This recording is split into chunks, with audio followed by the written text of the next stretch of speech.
ลองกางเบิ่งมันใหญ่หรือมันน้อยล้มอยู่ว่า3 คนเจ้าได้อยู่เนาะมันกะเบิ่งมันกะโบนาโบบางพี่น้องพอดีอุ่นแล้วพอดีอุ่นซ้ำนี่โบนาโบบางมันเป็นยุ้ยพี่น้องมันเป็นบริเป็นอย่างนั้นดอกถ้าเป็นแพรีลงแหละเย็นมากินฮอดจะคิดฮอดไผนะกินฮอดแม่คิดฮอดแม่เออ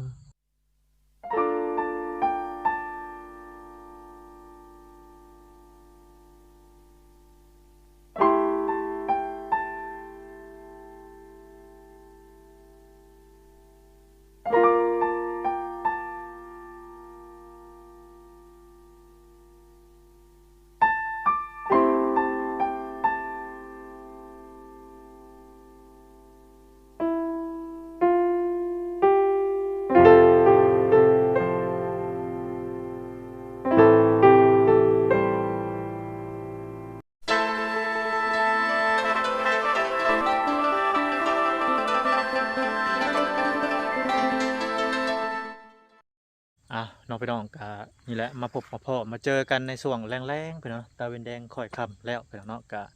เขามาหาทางน้องลินดาน้องกัญญาเพิ่นคือเก่าคือเดิมพี่น้องเนาะก่อนอื่นกะขอกราบทักทายสบายดีพ่อแม่พี่น้อง FC เบอร์ทุกท่านน้องพี่น้องบ่ว่าสิอยู่ใกล้หรืออยู่ไกลบ่ว่าสิเป็นพี่น้องฝั่งลาวฝั่งไทยบ่ว่าสิเป็นพี่น้องทางต่างประเทศก็ยินดีต้อนรับเข้าสู่ช่องบ่น้อยเชียงรายคือเก่าคือเดิมเด้อพี่น้องเด้อพี่น้องกะมื้อนี้กะเขามาส่งเลขก็มีภารกิจอีกตามเก่าตามเคยเนาะกะผู้ใหญ่จะดีทันเก่าทันเดิมเพื่อนนั่นแหละเนาะทางพอวิไลซักอยู่ผู้และทางเวียงจันทร์แล้วก็ผู้ใหญ่จะดี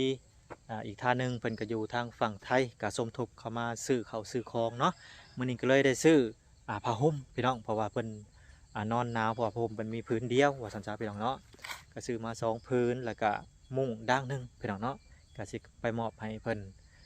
กันเลยพี่น้องเนาะป้าสพี่น้องบอกว่าอะไรจะฮะสบายดีโอ้สบายดีสบายดีสบายดีคนน้อยยังกินอยู่สบายดีโอเคอารมณ์ยังค้างอยู่เนาะพี่น้องเลยเนาะก็คือมือเว้นนี่เนาะบ่พรก็ได้เข้ามาอีกครั้งหนึ่งทางบ่พรเพิ่นก็ได้ซื้อมาม่าน้ำดื่มแล้วก็เกลือเป็นนัวเนาะแผบสบู่พี่น้องสไลด์แล้วก็เครื่องใส่ต่างๆพี่น้องบอกว่าสิเป็นหม้อ1หม้อแหกแต่กระโปะทางบ่พรก็ได้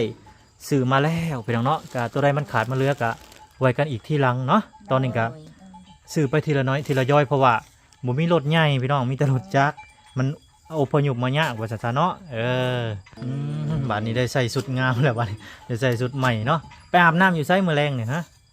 ไปอาบอยู่ไสนะอยู่สระเนาะอยู่น้องว่าซั่นซะนี่ก็ยังกินอยู่เนาะผมมีพื้นเดียวเนาะเอามื้อแรงก็นอนกลางมุ้งพี่น้องเอ้ยเพราะว่าทางบ่น้อยก็ได้ซื้อมุ้งซื้อผ้าห่ม2 พื้นพี่น้องเนาะเบิ่งดูแก้เบิ่งดูเป็นจังไดแก้เบิ่งดู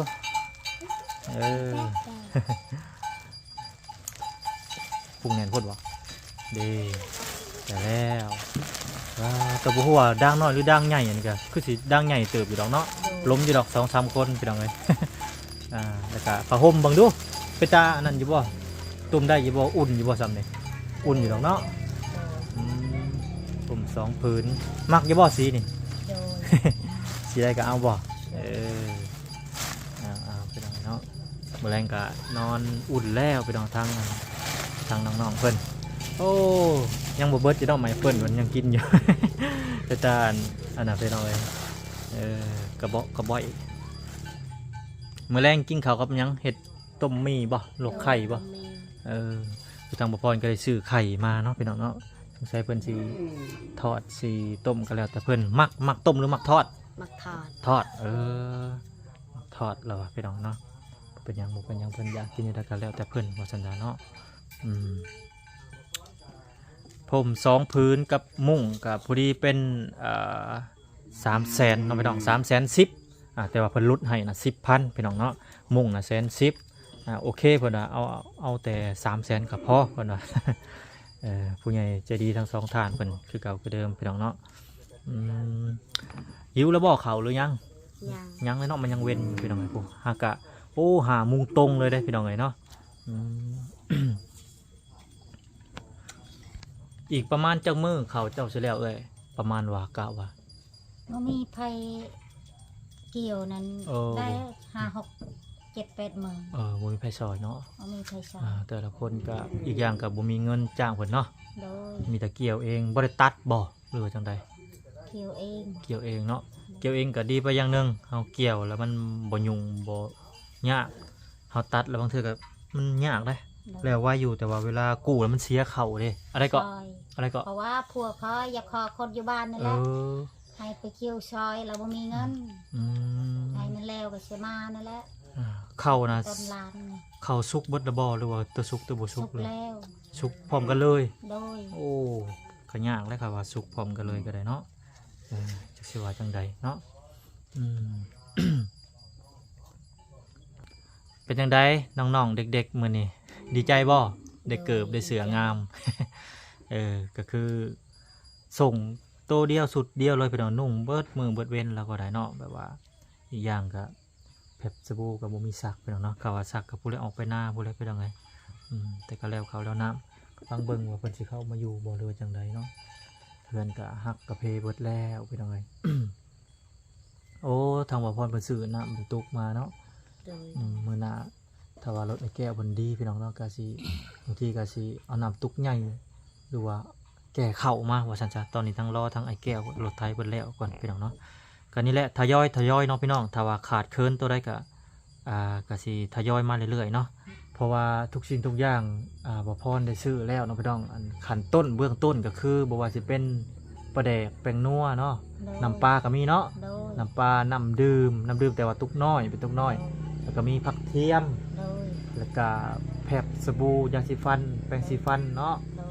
ย แล้วก็มีหมอหนึ่งมีหวด มีเครื่องใส่นะคือห้วนนั่นแหละคืออันเครื่องครัวเพิ่นนี่แหละ แต่ก็บ่ฮู้ว่ายังขาดหยังก็มีแต่ถ้ารออีกรอบหน้าเนาะว่าซั่นจ้ะตอนนี้ก็คือว่ารถจักรมันก็บ่ท่วงบ่ทันนั่นแหละว่าซั่นจ้ะมาก็อีลุงพุงพวกพี่น้องเนาะบ่จักหมอแห้งแต่กระโปะแควนมาก็จักสิล่มทันใดพี่น้องเอ้ยก็เบิ่งกันไปยาวๆนี่แหละพี่น้องเอ้ยคือทางอันน้องกัญญาเนาะ โดย น้องกัญญาก็คือบ่สดบ่ซื่นปานใดพี่น้องเพราะว่าเราบ่สบายแน่ก็บ่ฮู้ว่าเพิ่นคิดหยังในใจเพิ่นเนาะในใจเจ้าคิดหยังลูกตอนนี้ฮะ มากินฮอด เจ้าคิดฮอดไผน่ะ กินฮอดแม่ คิดฮอดแม่คิดฮอดแม่คิดฮอดพ่อเนาะเพราะว่า โดย เราก็มีเพิ่นผู้เดียวนี่บ่ที่เพิ่นคิดฮอดนะ โด อื ย มเพิ่นคิดฮอดแฮงว่าซั่นๆเนาะ โดย จักปีก็น้องกัญญานี่ อันนี้ จักปีแล้วเจ้า มึง7 ปีนี่แหละ หวัง7 ปีเนาะ โดย ไว้ง่ายก็ยังขาดความอบอุ่นอยู่ว่าซั่นๆเนาะพ่อแม่ โดย เด็กน้อยซำนี้แบบว่ายังขาดความอบอุ่นอยู่ได้พี่น้องเอ้ยแบบว่ายังต้องการอยากมีพ่อมีแม่ก็บ่ติพี่น้องเด็กน้อย ต้องการพ่อต้องการแม่แบบในครอบครัวเพิ่นเคยอยู่เคยกินสุกกินดิบนํกันว่าซั่นๆเนาะ โดย คือทางอันน้องอันลินดาก็คิดฮอดอยู่บ่พ่อแม่เจ้า โดยกินฮอดคือกัน คิดฮอดแต่ว่าทางน้องลินดาเพิ่นนี่เพิ่นว่าคิดฮอดตลอดเนาะ โดย คือได้ยินทางเอื้อยเพิ่นเว้าทางหลังไม้แว่วๆอยู่พี่น้องเนาะว่าน้องลินน้องกัญญานี่คิดฮอดพ่อคิดฮอดแม่ตลอดว่าซั่นจ้าแม่นบ่ โดย เพิ่นจมน้ำเจ้าแบบใดอ่ะนะ จมว่าคิดฮอดแม่คิดฮอดพ่อ อืม ป่าเอ้ยบ่เห็นมาคิดฮอดแม่เฒ่าแน่ เออ แม่เฒ่าก็ไปตายปะ อ๋อ อืมคิดฮอดแม่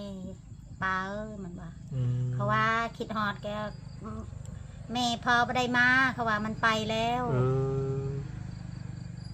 อยู่กับป่านี่แล้วสิเบิ่งไผสิเบิ่งสิแยงป้าก็บ่มีหยังเขาวกินก็บ่มีเฮือนสิอยู่ก็บ่มีเพียงสิอยู่ก็บ่มีส่งเสื้อเงินคำก็บ่มีเขาว่าก็อยู่นี่แล้วสิไปไสเขาว่า แม่นแล้ว หลานเอ้ยคิดคอยก็คิดอีตนคือลูก อืม พ่อแม่หมดอ้ายก็หมด อืม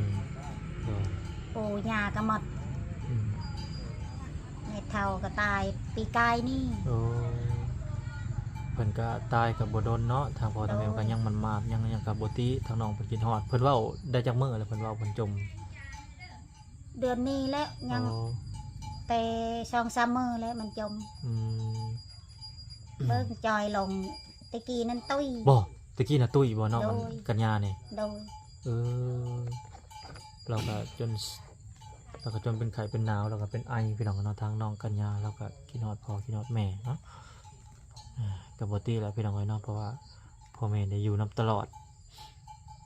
ขนาดเขาคนใหญ่ๆแท้เขายังคิดเสียใจเนาะ โดย ถ้าพ่อแม่ได้จากไปพี่น้องบ่ว่าไผกัน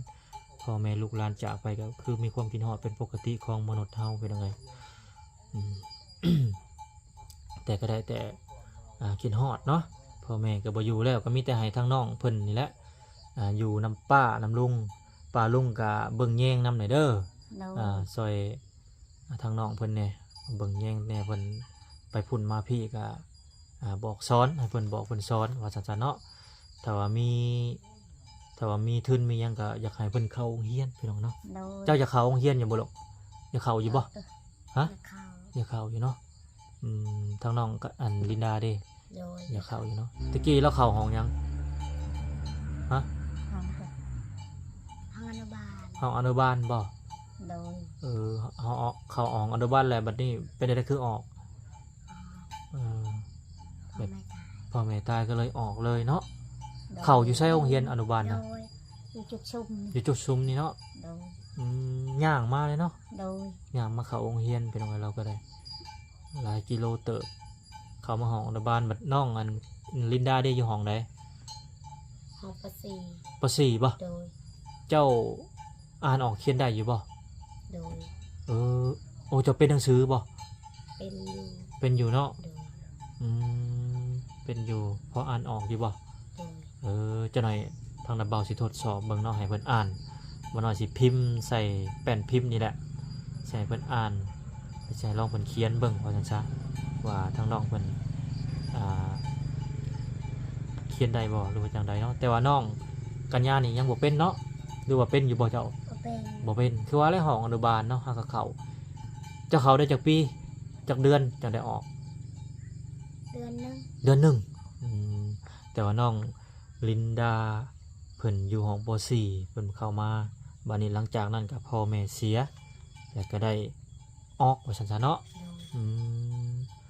โดย โอเคพี่น้องเนาะก็ผู้แลมืออื่นมือฮื้อเนาะถ้าว่าว่างก็มื้ออื่นก็สิซื้อเข้าวมาให้ทางเพิ่นบ่ทางบ่น้อยก็ทางบ่พรเนาะพี่น้องเพราะว่าทางบ่พรก็มีงบซื้อข้าวบางทีบ่น้อยก็อาจสิซื้อแนวอื่นเนาะพี่น้องบ่น้อยก็ยังคิดบ่ออกว่าสิซื้อหยังก่อนแล้วก็สิไล่เบิ่งเนาะพี่น้องตัวใดมันขาดนะมื้ออื่นตัวใดมันขาดมันเคินก็สิซื้อเบื้องต้นไปก่อนประมาณนี้พี่น้องเนาะพอได้ให้เพิ่นอยู่เพิ่นกินคู่หาบน้ำก็ทางบ่พอเพิ่นก็ซื้อแล้วแต่ว่าไม่ขาดจุ่มเจ้ามีอยู่บ่ ฮะ มี บ่มีบ่ให้ผัวเจ้าเฮ็ดให้เด้อ โดย ให้ผัวเจ้าเฮ็ดให้มาแตหน้าแล้วก็ให้ทั้งน้องเพิ่นไปหาบน้ำมา โดย มาน้ำขุ่นบ่หรือน้ำใสฮะขุ่นบ่ ใส่ ใสอยู่เนาะ โดย คือว่ายามนี้มันแบบว่ามันนอนแบบว่าน้ำฝนอย่าตกว่าซั่นซะเนาะ โดย มันก็เริ่มนอนแล้วล่ะแล้วก็บัดนี้ถ้าว่ามันขุ่นก็สิเอาหินส้มนำมาแช่ไว้ให้มันใสประมาณนี้จึงใส่สะดวกเนาะ โดย เพราะว่าในเพื่อนนี่ก็นำบาดาลกับเพแล้วตั้งแต่ดดแล้วแหละบ่มีไฟฟ้าใส่ผู้อยู่แจผู้ละอยู่หลังมันเพบ่ละติเนาะ โดย ใช่บ่ได้แม่นบ่ โดย มีแต่ไปตักน้ำอยู่พุ่น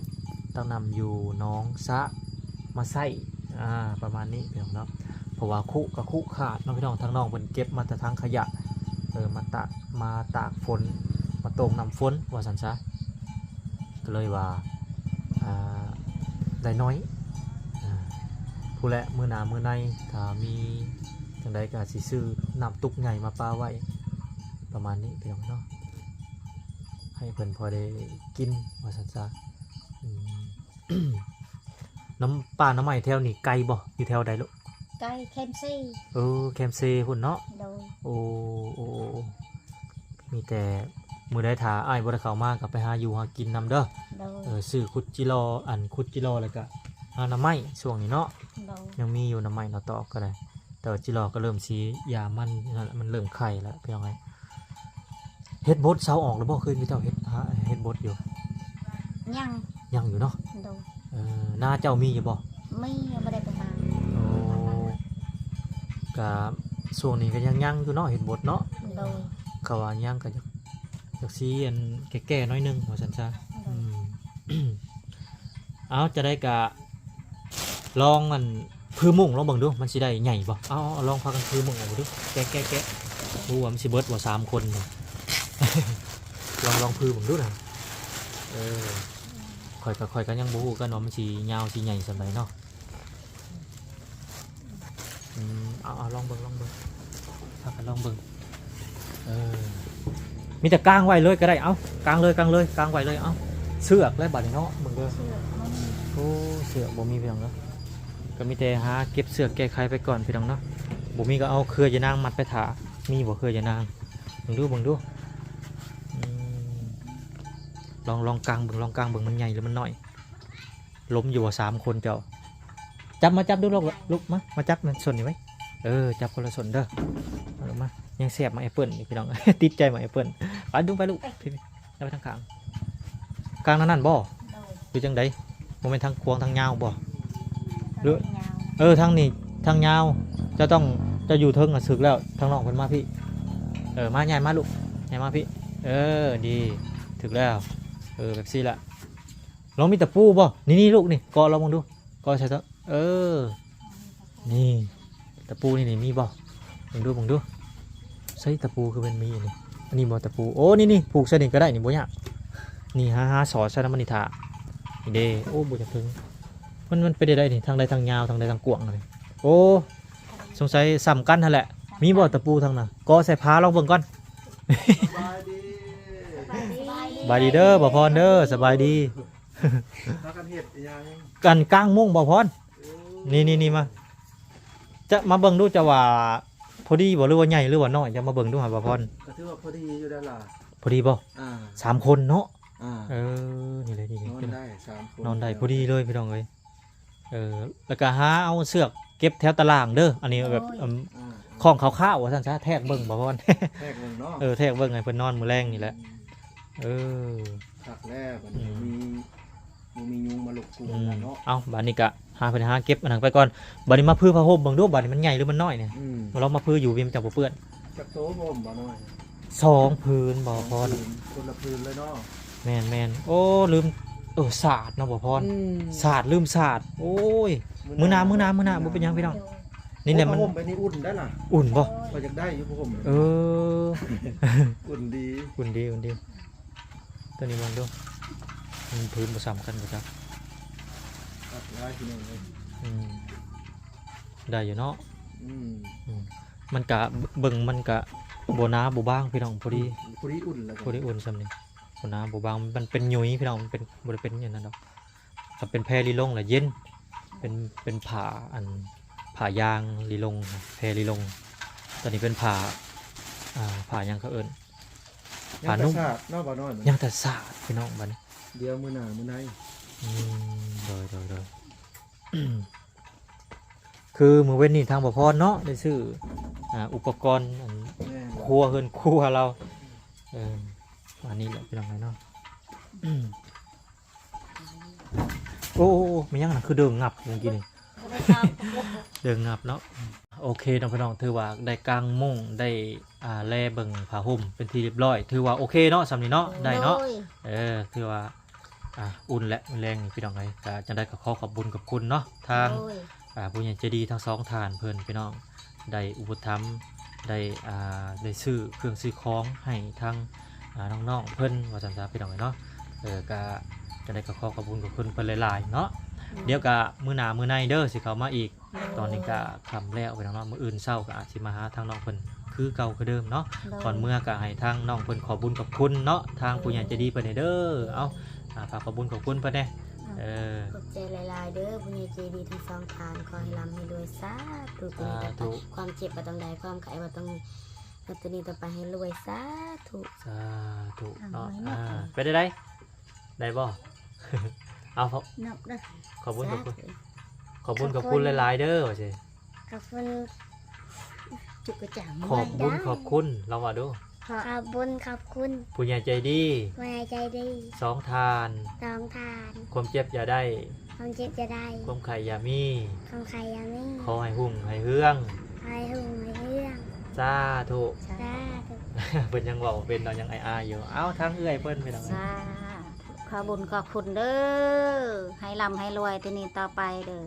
เจ็บบ่ต้องใดใครบ่ต้องมีเด้อลูกเด้อให้อยู่ดีมีแหงได้สาธุ โอเคไปน้องเนาะ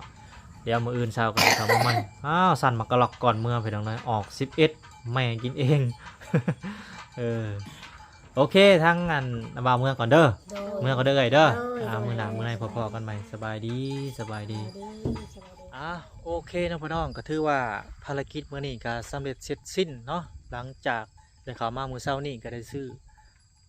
เครื่องซื้อของเนาะให้ทางอัน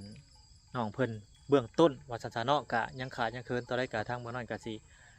ทยอยเข้ามาเนาะเพราะว่ารถจักรพี่น้องมันซื้อได้น้อยหนึงว่าซั่นๆเนาะเดี๋ยวมื้ออื่นก็สิเข้ามาเบิ่งเติมอีกเทื่อหนึงว่าซั่นๆพี่น้องเนาะเอาจะได้ก็ขอขอบคุณเด้อทางพ่อวิไลศักดิ์อยู่ทางเวียงจันทน์เนาะพ่อวิไลศักดิ์บริบูรณ์แล้วก็ผู้ใหญ่ใจดีอีกท่านหนึงเพิ่นก็อยู่ทางฝั่งไทยพี่น้องเนาะแล้วก็เพิ่นก็อุปถัมภ์เข้ามาสมทบเขานำกันว่าซั่นๆพี่น้องเนาะมาหน่อยก็ได้ซื้อเครื่องซื้อของ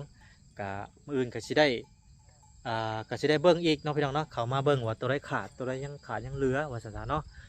ก็ให้เพิ่นซื้อให้เพิ่นว่าซั่นๆพี่น้องเนาะทางบ่น้อยก็สิกลับก่อนเพราะว่าก็ค่ำมืดเปิดตาแล้วพี่น้องเนาะไปซะพี่น้องพบกันอีพีหน้าสำหรับอีพีนี้ขอกล่าวคำว่าสบายดีพี่น้องสบายดี